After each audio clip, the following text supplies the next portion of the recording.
Assalamualaikum warahmatullahi wabarakatuh. Nama saya Dinda Putri dari MNH 6. Saya di sini akan menjelaskan tentang program penyuluhan kehutanan di hutan mangrove Sicanang. Tujuan program penyuluhan kehutanan di hutan mangrove Sicanang untuk memberikan arahan atau pedoman kepada masyarakat pesisir hutan mangrove Sicanang untuk mengenai pentingnya pelestarian ekosistem hutan mangrove dan kegiatan penanaman bibit di hutan mangrove Sicanang. Ekosistem hutan mangrove adalah suatu sistem yang terdiri atas lingkungan biotik dan abiotik yang saling berinteraksi di dalam suatu habitat mangrove. Selain itu, ekosistem mangrove memiliki produktivitas tinggi, menyediakan makanan berlimpah bagi jenis hewan laut dan menyediakan tempat berkembang biaknya dan membesarkan anak bagi berjenis ikan, kerang, kepiting, dan udang.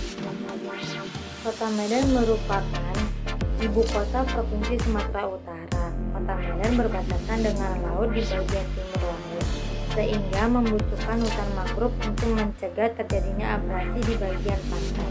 Apalagi di daerah pantai Kota Medan terdapat kampung nelayan yang akan merasa dampaknya apabila terjadi abrasi di pesisir pantai Kota Medan.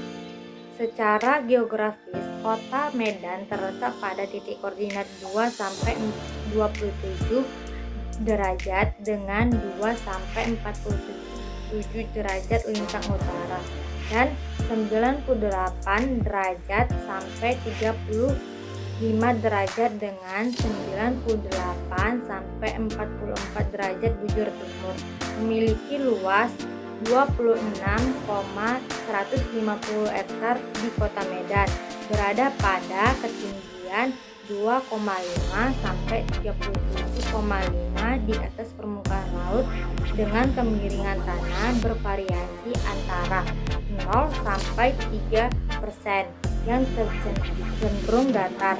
Luas Kecamatan Medan Belawan secara administrasi mencapai 2.182 hektar.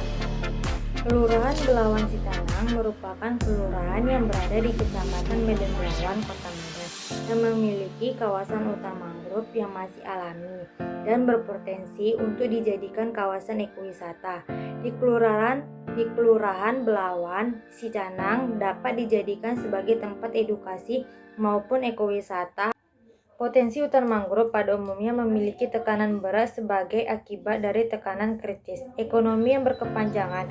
Selain diraba dan dialihfungsikan, kawasan mangrove kini marak telah terjadi. Oleh karena itu, kawasan mangrove memiliki peran strategi baik secara ekologis maupun ekonomis. Di Indonesia, areal yang selalu digenangi walaupun pada saat pasang rendah, umumnya terdapat 38 jenis mangrove yang tumbuh di Indonesia. Di antaranya seperti Rhizopoda, Avicennia atau Soniaratia.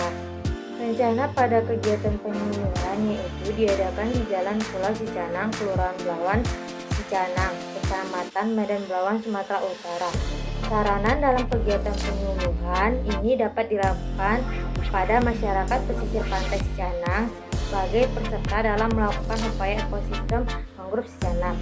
Yang kedua, pelajar sebagai peserta dalam melakukan kegiatan penanaman bibit mangrove di Sicanang. Yang ketiga, kepala desa membantu menyediakan segala langkah keperluan kegiatan ekosistem pada penanaman bibit mangrove Sicanang.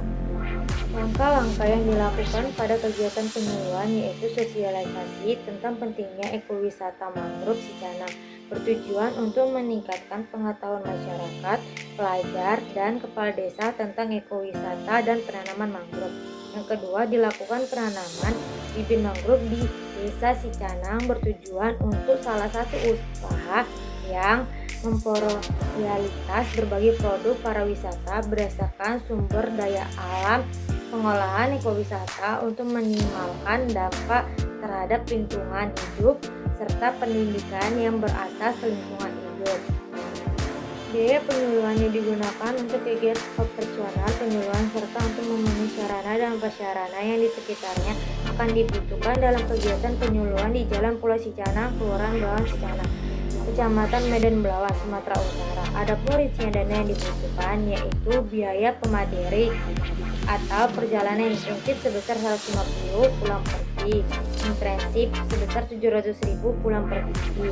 Biaya kegiatan penyuluhan, cetak materi penyuluhan sebesar 200.000 sama dengan 250 cetakan. Pembelian bibit sebesar 5.000 per bibit sama dengan 7.500.000 untuk 100.000 bibit. Biaya pemeliharaan sarana atau gedung penyuluhan yaitu sebesar 300.000. Pelasaranan laptop LCD atau mic sebesar 200.000. Biaya tak terduga 10% sebesar 750.000.